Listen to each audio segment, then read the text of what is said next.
সহকারী শিক্ষক পদে ১০ম গ্রেড ও পদোন্নতির দাবি জানিয়েছে সংবাদ সম্মেলনের মাধ্যমে। তো চলুন বিস্তারিত সংবাদ জেনে নিই।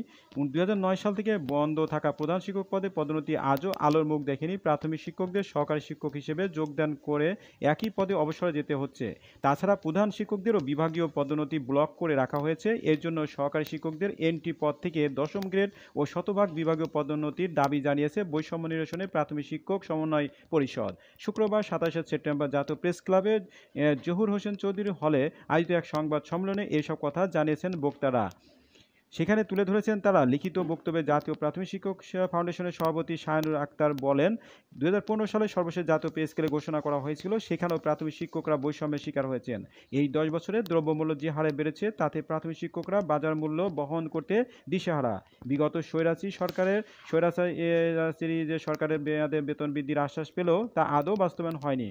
তিনি আরও বলেন, ২০১৫ সালে পে স্কেলে ২০টি গ্রেডে বেতন নির্ধারিত হয়েছিল, যার ২০ থেকে ১১তম গ্রেড পর্যন্ত গ্রেডের ব্যবধানে নির্ধারিত হয়েছিল সর্বোচ্চ ৮০০ টাকা।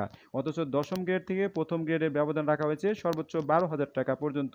ফলে ১৩তম গ্রেডধারী সহকারী শিক্ষক এবং ১১তম গ্রেডের প্রধান শিক্ষকদের জীবনমানের কোনো উন্নতি ঘটেনি।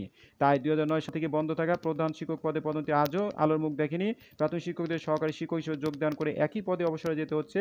তাছাড়া প্রধান শিক্ষক ও বিভাগীয় পদোন্নতি ব্লক বন্ধ করে রাখা হয়েছে। তারই প্রেক্ষিতে তারা আবেদন জানিয়েছে যে পদোন্নতির যে সিস্টেম সেটা চালু করতে হবে প্রাথমিক শিক্ষক সহকারীদের, এবং তাদেরকে প্রধান শিক্ষকের যে পদোন্নতির যে বিভাগীয় পর্যায়ে রয়েছে সেটার তাদেরকে খুলে দিতে হবে এবং সহকারী শিক্ষকদের ১০ম গ্রেডে উন্নতি করতে হবে এবং পদোন্নতির ব্যবস্থা করতে হবে। তো এই বিষয়ে আপনাদের মূল্যবান মতামত কমেন্টে জানাতে ভুলবেন না। সবাই ভালো থাকুন। আল্লাহ হাফেজ।